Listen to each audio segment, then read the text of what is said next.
Bismillahirrahmanirrahim. Assalamualaikum warahmatullahi wabarakatuh. Waalaikumsalam warahmatullahi Waalaikumsalam warahmatullahi wabarakatuh.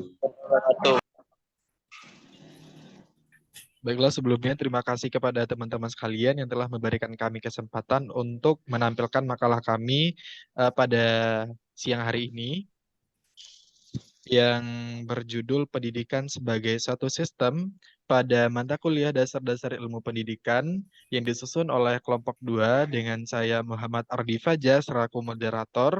Kemudian anggota tim saya yaitu Ahnaf Nabila Putri dengan NIM 22004002, Firdaus Rifai dengan NIM 22004067, Herupaitur Rahmat dengan NIM 22004016, dengan Muhammad Brodi Ataya Jaya Jovani dengan NIM 22004142, dan yang terakhir yaitu saya sendiri.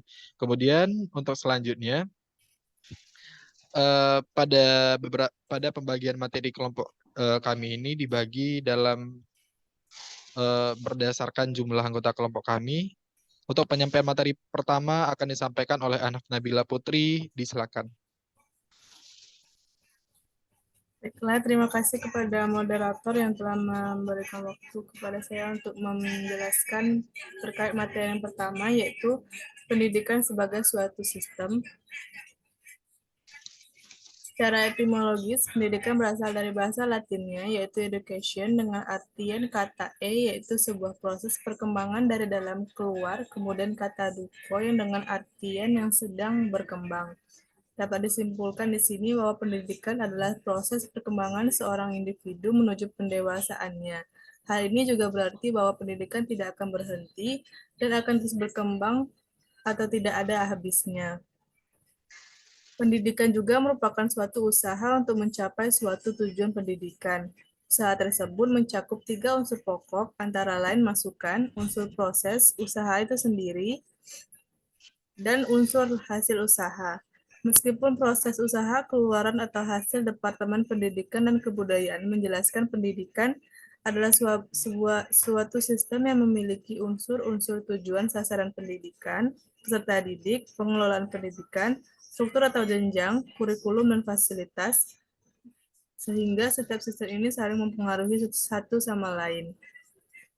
Pada sistem terbuka ini, prosesnya berlangsung secara dinamis, yaitu suatu sistem di dalamnya mengandung ciri seperti adanya satu kesatuan yang teratur, adanya komponen-komponen yang membentuk kesatuan secara teratur, yang ketiga adanya hubungan antara komponen satu dengan yang lainnya, adanya proses transformasi, adanya tujuan yang harus dicapai. Sistem merupakan suatu hal yang bergerak untuk mencapai suatu tujuan tertentu. Hal ini dapat disimpulkan bahwa sistem memiliki cita-cita yang ada di dalamnya, dan pada suatu sistem terdapat sebuah konsep dasar yang mendasari suatu tujuan. Sebagai sesuatu yang aktif bergerak untuk mencapai sebuah konsep dasar yang mendasari suatu tujuan, sehingga maka secara berkelanjutan suatu sistem pendidikan akan selalu bersifat dinamis, kontekstual, dan oleh karena itu sistem pendidikan haruslah dapat menerima tuntutan atas kualitas tersebut. Menurut PHKOMS, ada 12 komponen pendidikan, yakni tujuan dan prioritas, peserta didik, manajemen atau pengelolaan, struktur dan jadwal, isi dan bahan pengajaran, guru dan pelaksanaan, alat bantu belajar, fasilitas, teknologi, pengawasan, penelitian, dan biaya. Sekian materi yang dapat saya sampaikan, saya kembalikan kepada moderator. Baik, sebelumnya terima kasih kepada Ahnaf Nabila Putri yang telah menyampaikan materi tentang pendidikan sebagai suatu sistem. Baik, untuk teman-teman sekalian, bahwa waktu kita dimaksimalkan saja ya, tidak kurang dari 15 menit dan tidak terlalu lebih dari 15 menit. Baik, untuk materi selanjutnya akan disampaikan oleh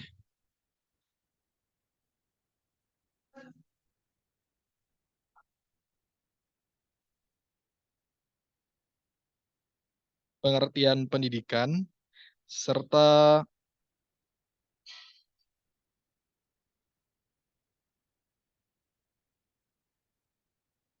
pengertian sistem yang akan disampaikan oleh Brodi Ataya Jovani. Disilakan. Terima kasih kepada moderator. Selanjutnya pengertian pendidikan. A. Usaha sadar yang dilakukan untuk memberikan sebuah ilmu atau pengajaran kepada seorang individu yang bertujuan untuk mencapai satu tujuan pendidikan. B. Menurut Undang-Undang Nomor 20 Tahun 2003 menjelaskan bahwa pendidikan adalah usaha sadar dan terencana untuk mewujudkan suasana belajar dan proses belajar mengajar berlangsung dengan peserta didik yang aktif dalam mengembangkan potensi dalam dirinya untuk mengembangkan nilai-nilai yang ada dalam masyarakat dan negara. Pengertian sistem. A.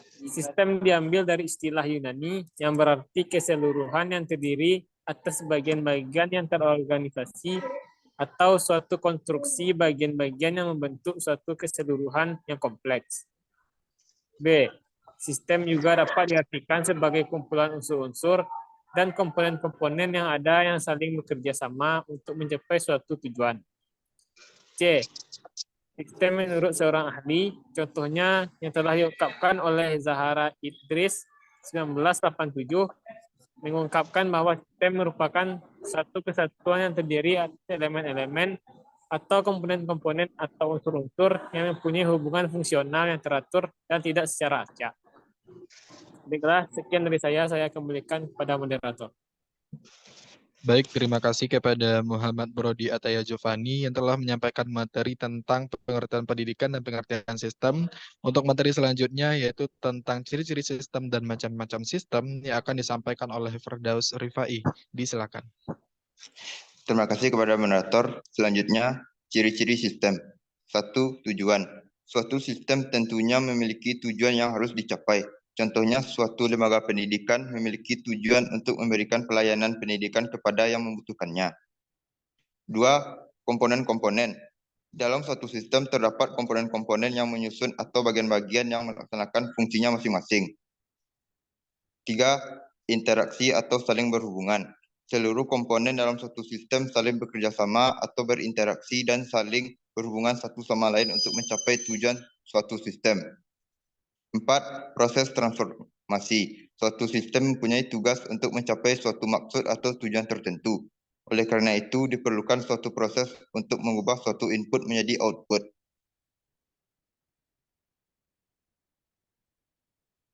Next slide. Macam-macam sistem. A. Sistem abstrak dan sistem fisik. Sistem abstrak adalah sistem yang berupa gagasan atau ide-ide atau suatu pemikiran yang tidak terlihat secara fisik. Contohnya adalah ilmu ketuhanan atau suatu pemikiran tentang hubungan manusia dengan Tuhannya. Sedangkan sistem fisik adalah sistem yang terlibat bentuk fisiknya seperti apa. Contohnya seperti sistem dalam sebuah komputer. B. Sistem alamiah dan sistem buatan manusia. Sistem alamiah adalah sistem yang terjadi karena proses-proses yang terjadi di alam tanpa ada ikut campur tangan manusia. Contohnya seperti sistem tata surya. Sedangkan sistem buatan manusia adalah sistem yang sengaja dibuat oleh manusia, tentunya melibatkan campur tangan manusia. Contohnya sistem komputer. C. Sistem tertentu dan sistem tak tentu. Sistem tertentu merupakan suatu sistem yang dapat diperkirakan secara tepat seperti yang telah diprediksikan. Contohnya adalah sistem pada komputer. Sedangkan sistem tak tentu merupakan suatu sistem yang tidak dapat diperkirakan bagaimana ke depannya. Contohnya sistem pemilihan presiden. D. Sistem tertutup dan sistem terbuka. Sistem tertutup adalah sistem yang tidak mendapatkan pengaruh dari lingkungan luar, sehingga sistem ini tidak melakukan pertukaran materi energi dan secara otomatis akan bekerja tanpa adanya bantuan lingkungan luar.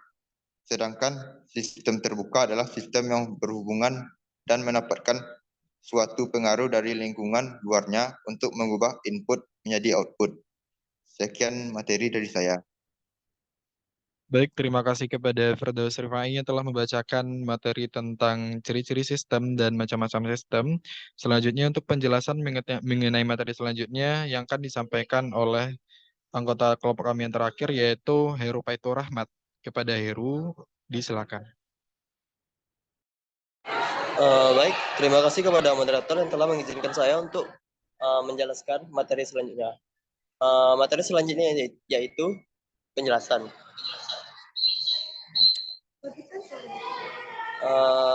Adapun dari penjelasan tersebut ada terbagi di atas 6 macam, yaitu yang pertama, satu, tujuan pendidikan. Pendidikan merupakan suatu usaha standar yang dilakukan untuk tercapainya suatu tujuan tertentu. Tujuan tersebut dapat diklasifikasikan sebagai berikut. Tujuan umum. Tujuan umum berarti tujuan pendidikan yang bersifat universal, yang berdasarkan pada hakikat manusia, yaitu kedewasaan. Yang berikutnya, tujuan kelengkapan. Tujuan yang berhubungan dengan suatu nilai kepribadian tertentu. Berikutnya, tujuan sementara. Tujuan sementara memiliki pengertian yaitu tujuan pendidikan yang sementara dicapai untuk mencapai tujuan yang lebih tinggi. Yang kelima yaitu insidental. Tujuan yang terjadi pada unsur kesengajaan atau kebetulan. Yang terakhir tujuan intermediar. Tujuan yang merupakan suatu alat untuk mencapai tujuan yang lebih lanjut. Materi selanjutnya yaitu landasan. Next. Landasan ideologi. Landasan ideologi merupakan komponen suatu pendidikan. Adalah metode pendidikan. Metode terdiri dari pengertian yang dilakukan untuk mencapai suatu tujuan pendidikan. Banyak cara untuk metode yang dapat dilakukan oleh seorang pendidik. Yang tentunya metode ini mempunyai kelebihan dan kekurangan masing-masing. Oleh karena itu, seorang pendidik harus memiliki metode dan karakteristiknya masing-masing. Ada beberapa metode pendidikan, diantaranya yaitu satu, metode diktatorial. Yang kedua yaitu metode liberal. Yang ketiga yaitu metode demokratis. Yang terakhir yaitu sentimental dan persuasif. Sekian pemaparan dari materi saya kembalikan ke moderator. Baik, terima kasih kepada Heru Faithur Rahmat yang telah membacakan materi tentang penjelasan dari tujuan serta alat-alat ideologi pada sistem pendidikan. Nah, demikianlah penyampaian dan penjelasan materi kita pada pagi hari ini. Tahap demi tahap telah kita jelaskan, mulai dari pengertian sistem pendidikan, kemudian lanjut ke pendidikan dan pengertian sistem, kemudian lanjut ke ciri-ciri sistem, serta macam-macam sistem, bahkan sampai ke komponen-komponen sistem pun sudah kita bahas. Nah, semoga dengan pembahasan materi kita tadi, maka dapat menambahkan pemahaman kita terhadap pendidikan dan sistem pendidikan. Nah, bagaimana sih dari beberapa sistem-sistem pendidikan tersebut, apa aja komponen-komponen yang bisa membuat pendidikan tersebut dapat mencapai tujuannya. Nah, kita sudah mengetahui bahwa suatu sistem itu adalah komponen-komponen yang bersatu atau yang berintegrasi satu sama lain untuk mencapai tujuan tertentu. Nah, layaknya suatu motor. Nah, di motor ada roda, ada mesin-mesin di dalamnya. Hal tersebut saling berkaitan satu antara lain untuk mencapai suatu tujuan, yaitu untuk membantu pengendaranya biar sampai ke tujuan agar lebih cepat. Nah, begitupun juga dengan pendidikan. Ada siswa, ada guru, ada modul, ada media, dan lain sebagainya. Hal tersebut tujuannya itu untuk mencapaikan pendidikan di Indonesia menuju tujuan pendidikan yang sesungguhnya, yaitu mencerdaskan kehidupan bangsa. Bukan hanya itu saja, akan tetapi mencapai tujuan-tujuan yang telah ditetapkan di Republik Indonesia. Baik, sekian penyampaian materi kami hari ini. Terima kasih atas perhatiannya dan mohon maaf atas kata-kata yang salah ataupun penyampaian yang salah dari kelompok kami. Semoga bermanfaat. Kami kelompok 2 pamit undur diri. Wassalamualaikum warahmatullahi wabarakatuh. Waalaikumsalam warahmatullahi wabarakatuh. Warahmatullahi wabarakatuh.